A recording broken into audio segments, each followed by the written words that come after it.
CET क्या है इसके बारे में पहले आप सार इसका समझ लीजिए। राष्ट्रीय भर्ती एजेंसी, जिसको एनटीए भी कहा जाता है, कॉमन एलिजिबिलिटी टेस्ट यानी सीईटी का आयोजन करेगी। अभी सिर्फ 3 एजेंसी की परीक्षा को कॉमन बनाया जा रहा है। आने वाले समय में सभी भर्ती एजेंसियों के लिए कॉमन एलिजिबिलिटी टेस्ट आयोजित होगा। सीईटी मेरिट लिस्ट 3 साल के लिए मान्य रहेगी।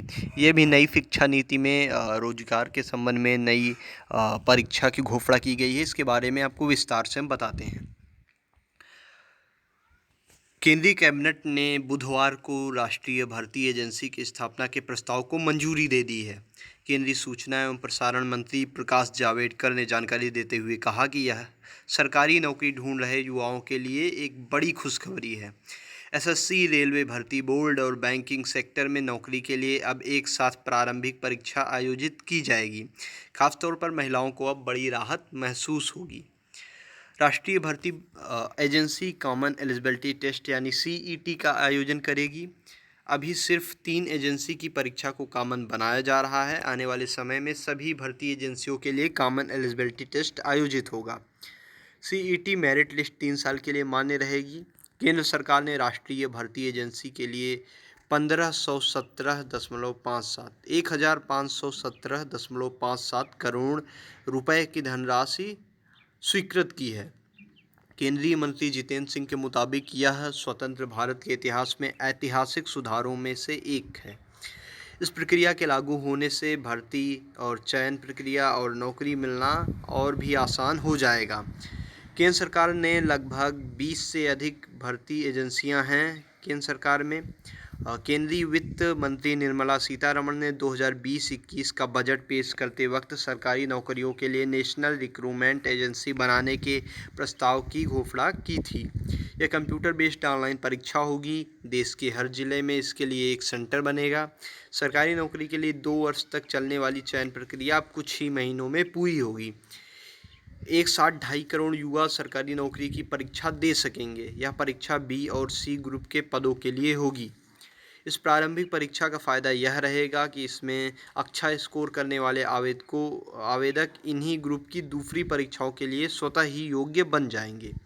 नेशनल रिक्रूटमेंट एजेंसी जो परीक्षा लेगी उसका परिणाम 3 साल तक मान्य रहेगा।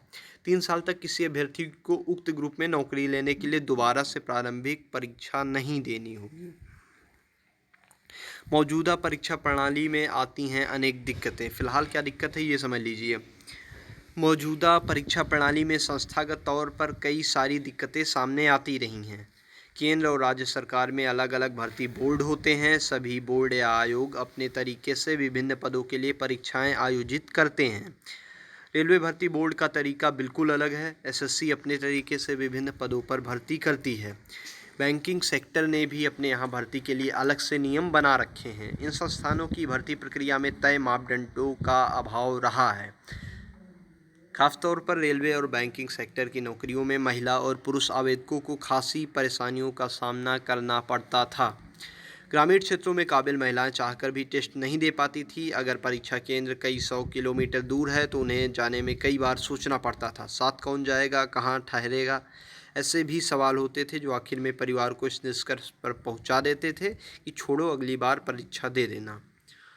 117 विशेष केंद्र स्थापित किए जाएंगे। एनआरए की आयोजित की जाने वाली सामान्य पात्रता परीक्षा के लिए हर जिले में परीक्षा केंद्र स्थापित होगा। 117 विशेष परीक्षा केंद्र बनाए जाएंगे। ग्रामीण क्षेत्रों के युवाओं को इसका लाभ मिलेगा। वे अपनी पसंद का सेंटर चुन सकेंगे। हालांकि दूसरे आवेदकों को भी पसंद का सेंटर देने का विकल्प दिया गया है। एसएससी, रेलवे भर्ती बोर्ड और institute of banking personal selection तीनों की प्रारंभिक परीक्षा एक साथ होगी। तीनों एजेंसियों की परीक्षा का मापदंड भी एक ही रहेगा। विभिन्न भाषाओं में टेस्ट संभव हो सकेगा। वर्तमान प्रणाली में आवेदकों को अपने घर से बहुत दूरी पर परीक्षा केंद्र अलॉट होता है। जैसे पंजाब का परीक्षार्थी पश्चिम बंगाल या मुंबई जा परीक्षा देने जाता है। ऐसे में उन्हें बहुत दिक्कत का सामना करना पड़ता है। एनआरए देश में 700 से अधिक जिला में परीक्षा केंद्र स्थापित करेगी। केंद्र सरकार के पास पर्याप्त संख्या में कंप्यूटर और तकनीकी स्टाफ हैं। केंद्र सरकार में बी और सी ग्रुप के 1.25 लाख पदों पर भर्ती होती है। 2.5 करोड़ से ज़्यादा आवेदक इन परीक्षाओं में भाग लेते हैं। इस तरह की 50 भर्ती परीक्षाएं हर साल आयोजित होती हैं। भर्ती प्रक्रिया पूरी होने में 1.5 से 2 साल का समय लगता है। कई परीक्षाएं तो ऐसी हैं जिन्हें 4 साल भी लग जाते हैं। अगर किसी परीक्षा में गड़बड़ी या भ्रष्टाचार की शिकायत सामने आती है तो उसकी जांच होती है। ऐसे में पूरी भर्ती प्रक्रिया लटक जाती है। कोर्ट में मामला जाता है तो रिजल्ट आने में देरी होती है। अब आवेदक एक साथ ही कई परीक्षाओं की प्रारंभिक परीक्षा भी दे सकेगा। सीईटी सामान्य परीक्षा से आवेदकों की छंटनी करेगी। परीक्षा में बैठने वाले आवेदकों को उनके अंकों के आधार पर एक स्कोर दिया जाएगा। यह स्कोर विभिन्न भर्ती एजेंसियों के साथ साझा किया जाएगा। जब फाइनल चयन प्रक्रिया शुरू होगी तो इस स्कोर को देखा जाएगा।